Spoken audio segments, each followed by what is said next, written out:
दोस्तों, मोदी जी की party Bharatiya Janata party terror funding मामले में फंस गई है।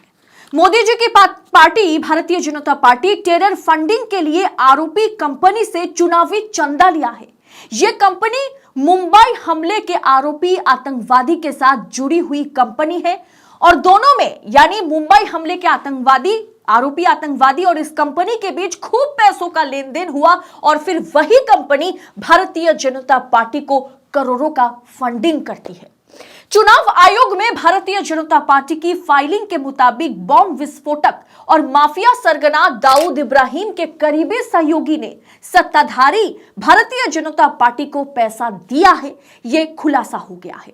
और इसके बाद भी मोदी जी को कांग्रेस की मैनिफेस्टो में मुस्लिम लीग नजर आ रही है। जारी किया है, उससे साबित हो गया है कि आज की कांग्रेस आज के भारत की आशाओं आकांक्षाओं से पूरी तरह कट चुकी है।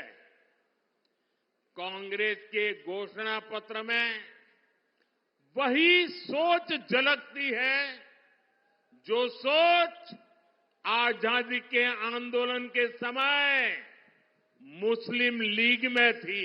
मुसलमान जो है इस मैनिफेस्टो में मुसलमानों के हित के लिए कांग्रेस काम करेगी, ये बदबू आ रही है।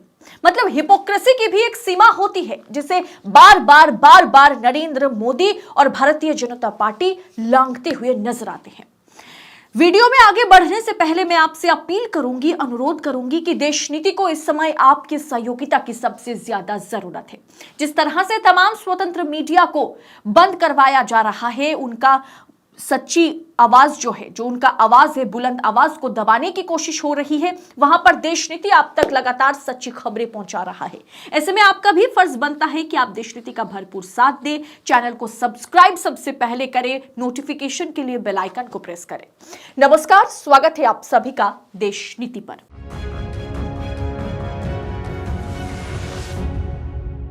देश नीति, केवल सच्ची और पक्की खबरें। दोस्तों, खुद को दुनिया की सबसे बड़ी पार्टी मानती है भारतीय जनता पार्टी। उस पार्टी के मुखिया मोदी जी को कांग्रेस की मैनिफेस्टो में चुनावी घोषणा पत्र में मुस्लिम लीग नजर आ रहा है। चुनावी घोषणा पत्र देखकर मोदी जी को लग रहा है कि यह मैनिफेस्टो मुसलमानों के लिए बनाया गया। अब आपको मैं कांग्रेस का मैनिफेस्टो भी दिखाऊंगी और कैसे भारतीय जनता पार्टी ने आतंकवादियों से चुनाव लड़ने के लिए फंड इकट्ठा किया है, वो खबर भी दिखलाऊंगी, सामने रखूंगी। फिर आप खुद विचार करना कि कौन सच्चा है, कौन झूठा है, कौन देशभक्त है और कौन देशद्रोही है।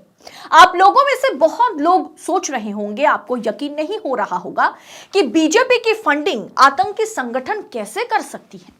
अरे आपको पता नहीं, सांप का दांत खाने का और है और दिखाने का और है। 2024 चुनाव सर पर है। ऐसे में मोदी जी और उनकी पार्टी हिंदू मुसलमान पर नहीं उतरेगी, ऐसा संभव नहीं है। और खुद मोदी जी क्या कह रहे हैं कांग्रेस का मैनिफेस्टो देखकर आप एक बार सुन लीजिए।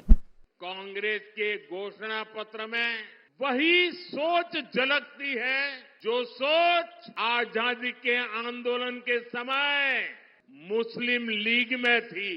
कांग्रेस के मैनिफेस्टो को देखा, मुझे आश्चर्य हुआ कि यह कांग्रेस पार्टी का मैनिफेस्टो है या मुस्लिम लीग का मैनिफेस्टो है। दोस्तों, खुद आतंकी संगठन से फंड लेने वाली पार्टी का मुखिया अगर कहे कि विपक्ष का मैनिफेस्टो मुस्लिम लीग का मैनिफेस्टो है, ये परेशान करने वाली बात नहीं होगी।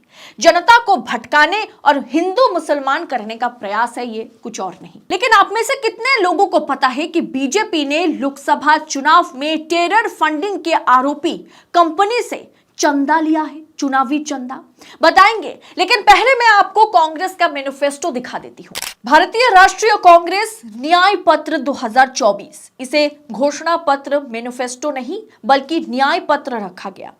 इसमें क्या क्या घोषणाएं की गई है पहला कि हिस्सेदारी न्याय, सामाजिक न्याय होगा, अल्पसंख्यक के लिए जो है वो समान भागीदारी होगी, वरिष्ठ नागरिकों के लिए, विकलांग व्यक्तियों के लिए, LGBTQIA के लिए होगा। वहीं पर युवा न्याय होगा, युवाओं के लिए न्याय दी जाएगी, नारी न्याय होगा, किसान न्याय होगा, श्रमिक न्याय होगा, संवैधानिक न्याय होगा, आर्थिक न्याय होगा, राज्य न्याय होगा, रक्षा न्याय होगा और पर्यावरण न्याय होगा।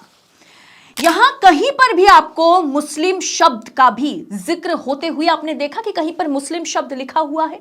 हां, समाज में सबको समान अधिकार देने की बात इस मैनिफेस्टो में की गई है।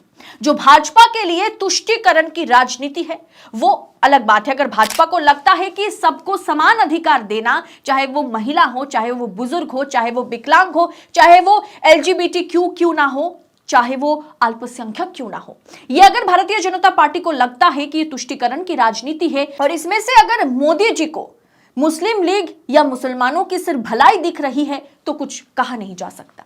लेकिन ये बात तो पार्टी कर रही है जो खुद टेरर फंडिंग में शामिल हो। वो पार्टी कर रही है जिनके ऊपर जो है टेरर फंडिंग मामले में फंसी कंपनी से चुनावी चंदा लेने का आरोप हो। भाजपा ने उस कंपनी से चंदा लिया है जिस कंपनी के खिलाफ आतंकियों को फंडिंग करने के मामले में जांच चल रही है। यह जानकारी चुनाव आयोग को पार्टी के चुनावी डोनेशन से जुड़े गए विवरण में सामने आई है।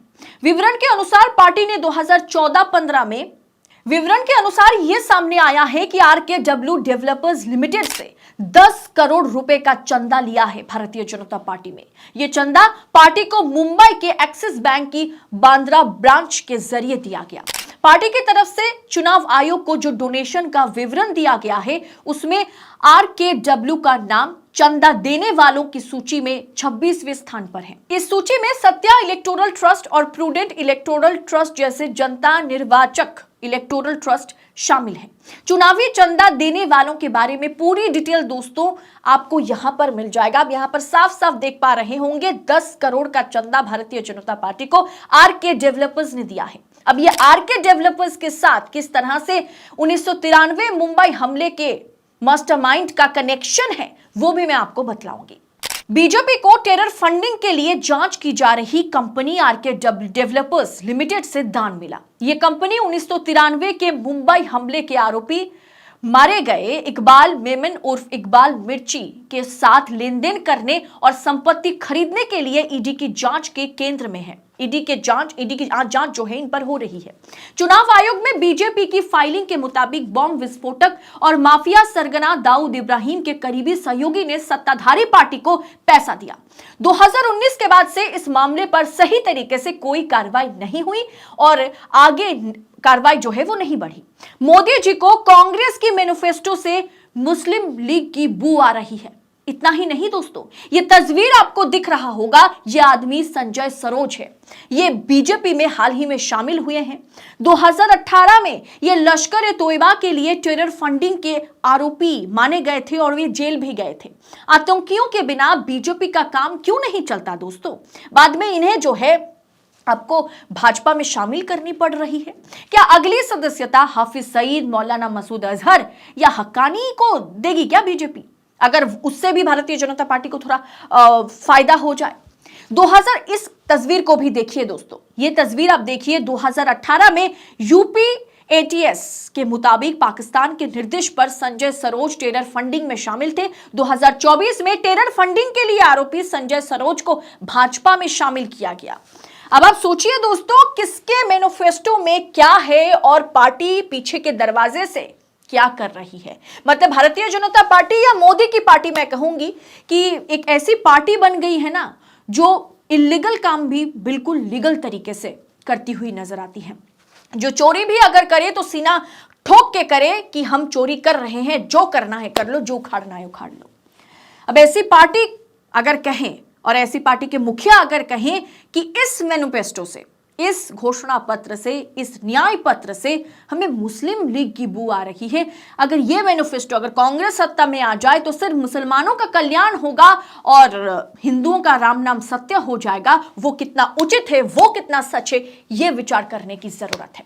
यानी आप पूरी तरह से समझ गए होंगे कि ये सामने दिखाते कुछ और हैं और पीछे के दरवाजे से करते कुछ और है। इल्लीगल काम भी लीगल तरीके से करते हैं, जिन्हें भारतीय जनता पार्टी खुद जेल में पहले डालती है टेरर आरोपी के तौर पर, आतंकवादी के तौर पर, या उन पर आतंकवादी के साथ मिलजुल करके काम करने का आरोप लगाया जाता है। बाद में भारतीय जनता पार्टी उन्हें भाजपा की सदस्यता देती है। इन्हें शर्म नहीं आती, इन्हें फर्क नहीं पड़ता, इन्हें बस जनता को मूर्ख बनाना है, बेवकूफ बनाना है। और विपक्ष के लिए आपके आगे एक काला चश्मा आपकी आंखों में पहना देती है भारतीय जनता पार्टी, या नरेंद्र मोदी पहना देते हैं। और फिर वो कहते हैं कि देखिए आपको सब कुछ काला काला दिख रहा है ना, ये कांग्रेस जो है, ये विपक्ष जो है, ये पूरा का पूरा, पूरी की पूरी पार्टी जो है एकदम ब्लैकआउट पार्टी है। इनका हर एक किया कर्म जो है पूरी तरह से नाजायज है, पूरी तरह से इल्लीगल है। और आप भी काला चश्मा पहनकर, धर्म का चश्मा पहनकर आपको भी दिखता है कि हाँ भाई सही बात है, नरेंद्र मोदी अगर सत्ता में होंगे तो हमारा सनातन धर्म जो है वो खतरे में नहीं आएगा, भले ही देश बर्बाद हो जाए कोई फर्क नहीं पड़ता। अगर कांग्रेस या विपक्ष अगर आ गए तो देश में हो हल्ला मच जाएगा, ये मुसलमान आबादी जो है ये तो फुरफुर करके बढ़ने लग जाएगा। दोस्तों, दरअसल चुनाव से पहले हर बार हिंदू मुसलमान किया जाता है और इस बार भी की जा रही है, क्योंकि 10 साल का रिपोर्ट कार्ड अगर आप देखेंगे तो आपके पास राम मंदिर के सिवा भारतीय जनता पार्टी आपको कुछ और दिखा नहीं पाएगी। वो भी सुप्रीम कोर्ट के आदेश पर बना है। और वहीं पर कांग्रेस जो न्याय पत्र लेकर के आया है, मैं नहीं कह रही हूं कि ये बहुत बढ़िया है, आप कांग्रेस को वोट कीजिए, बिल्कुल मैं नहीं कह रही हूं, लेकिन सोच समझ कर इस बार वोट कीजिएगा। क्योंकि भारतीय जनता पार्टी अगर दूसरे विपक्षी पार्टियों पर टेरर फंडिंग के साथ लिंक्ड अप होने का, या कहीं ना कहीं मुसलमानों के साथ जो है आतंकवादियों को मिलाने की प्रयास करती है, कोशिश करती है, और खुद भारतीय जनता पार्टी क्या करती है वो आप समझ रहे होंगे। टेरर फंडिंग के आरोपी कंपनी से जिस पर ईडी की जांच चल रही हो, वो खुद भारतीय जनता पार्टी को 10 करोड़ देती है चुनावी चंदे के तौर पर। और फिर भारतीय जनता पार्टी जिन्हें पहले जेल में डालती है आतंकवादियों के साथ मिलने या मिलजुल करके काम करने के आरोप में, बाद में उसी को भारतीय जनता पार्टी अपने पार्टी में जगह देती है, स्वागत करती है। इस दोगला चरित्र को, इस दोगलापन को, इस हिपोक्रेसी को आप क्या कहेंगे? आप अपनी राय कमेंट कर हमारे साथ शेयर करें। बाकी ऐसी खबरें अगर आपको पाना है, आप चाहते हैं कि हम सत्ता से सवाल पूछे, सरकार से बुलंद आवाज और बेबाक होकर सवाल पूछे, तो आपको भी देशनीति की मदद करनी होगी। वीडियो को लाइक करना होगा, शेयर करना होगा अलग अलग सोशल मीडिया प्लेटफॉर्म पर, क्योंकि सत्ता से सवाल पूछना सत्ता के लिए देश विरोधी काम हो सकता है, लेकिन सत्ता से सवाल पूछना पत्रकार होने के नाते हमारा एकमात्र फर्ज बनता है, एकमात्र काम है जो काम देशनीति बखूबी निभा रहा है।